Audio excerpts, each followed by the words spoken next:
Salut à tous, j'espère que vous allez bien. C'est vraiment très important de faire attention et de prendre en considération notre état interne, la qualité vraiment de nos ressentis, de nos émotions.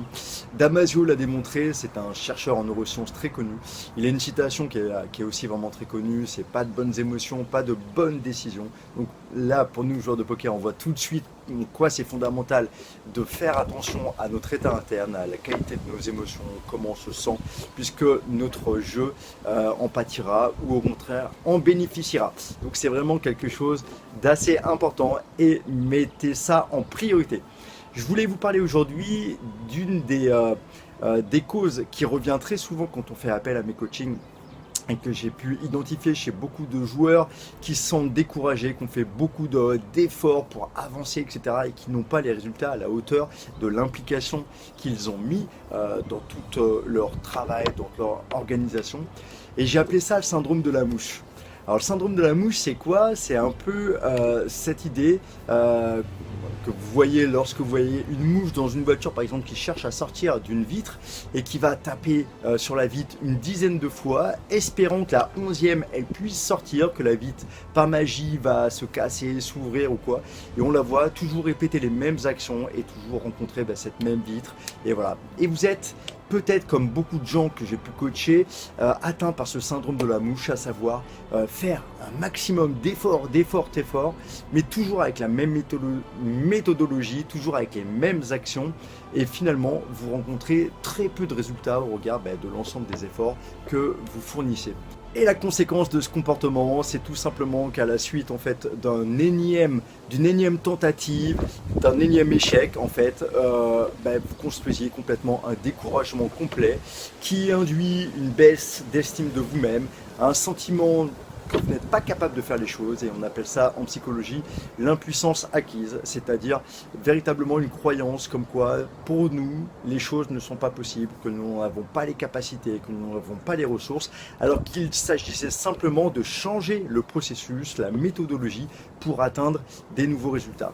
C'est Einstein qui a dit une phrase assez connue, c'est de la folie d'espérer de nouveaux résultats en faisant toujours la même chose. Un peu comme cette mouche qui va reproduire toujours les mêmes actions et attendre de nouveaux résultats.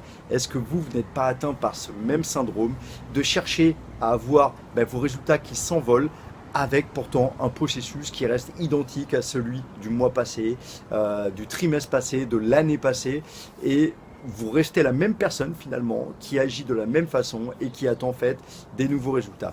Il y a vraiment dans cette idée quelque chose d'incohérent et quelque chose qu'il faut changer. Donc posez-vous la question déjà, à quel niveau dans ma vie j'agis comme ce syndrome de la mouche, comme cette mouche en fait, et qu'est-ce que je pourrais faire de nouveau?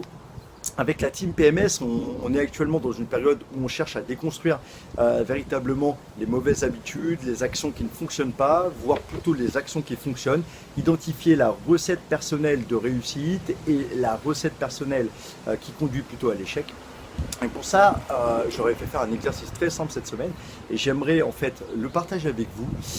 C'est un exercice qui permet de savoir globalement où on en est dans notre approche du poker. Chose très simple, je vais vous poser 4-5 questions et vous allez vous noter sur 10 tout simplement pour savoir où vous en êtes. Mais on va commencer en fait cet exercice par la question de où vous en étiez il y a 5 ans. Où vous en étiez il y a 5 ans par exemple sur la gestion de vos émotions, la gestion de votre résilience.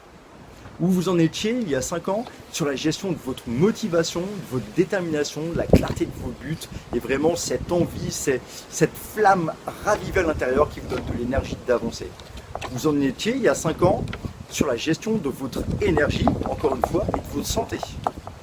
Où est-ce que vous en étiez sur l'équilibre et l'harmonie entre le poker, la famille, les amis, les relations sociales et cet ensemble en fait qui fait notre vie, nous joueurs de poker. Où est-ce que vous en étiez là-dedans? Et dernière question, vous en étiez il y a 5 ans sur la prise de risque, sur la gestion de votre audace, du courage, sur le fait d'incarner une personne qui ose ou pas tenter des choses nouvelles au risque d'échouer et de tomber. Voilà, posez-vous un peu la question. L'ensemble de ces questions, évaluez-vous, donnez-vous une note réelle si vous voulez avoir un impact sur 10. Et maintenant, même chose, où en êtes-vous aujourd'hui sur l'ensemble de ces points. Motivation, gestion des émotions, harmonie, poker, famille, relations sociales, gestion de l'énergie et gestion du courage et de l'audace. Où est-ce que vous en êtes aujourd'hui de ces plusieurs points? Regardez maintenant à quel endroit vous avez le plus évolué. Quel endroit ça n'a pas évolué. Réfléchissez à tout ça, hein. Faites pause sous la vidéo pour prendre du temps de réflexion. L'idée, c'est pas simplement d'écouter, l'idée, c'est d'être proactif face à une vidéo et de réfléchir véritablement si on va avoir un impact sur son comportement. Et regardez, identifier ce que vous avez mis en œuvre pour que ça avance et évolue. Votre recette personnelle, en fait, du succès, de la transformation et de l'évolution. Voilà, ça c'est un exercice très simple et c'est un exercice qui vous fait prendre conscience que si vous n'aviez pas changé peut-être quelque chose dans votre comportement, ben vous en seriez comme la mouche en fait, à exactement la même note il y a 5 ans. La mouche en fait, si elle fait cet exercice, elle sera à une note il y a 5 ans, elle sera à la même note aujourd'hui. Est-ce que vous, dans certains de ces aspects, vous en êtes peut-être à la même note aujourd'hui? Et donc c'est là où on en revient au syndrome de la mouche, c'est que peut-être vous agissez comme elle sur certains pans de votre vie. Peut-être que dans la gestion des émotions, vous avez toujours du mal avec la frustration, avec le tilt, avec l'énervement, avec la colère, avec un ensemble de choses qui vous met hors de vous et qui vous fait perdre le contrôle, qui vous fait perdre la qualité de vos décisions, tout simplement parce que vous n'agissez pas de façon nouvelle, parce que vous n'avez pas la bonne méthodologie et comme la mouche, vous faites des efforts mais pas dans la bonne direction.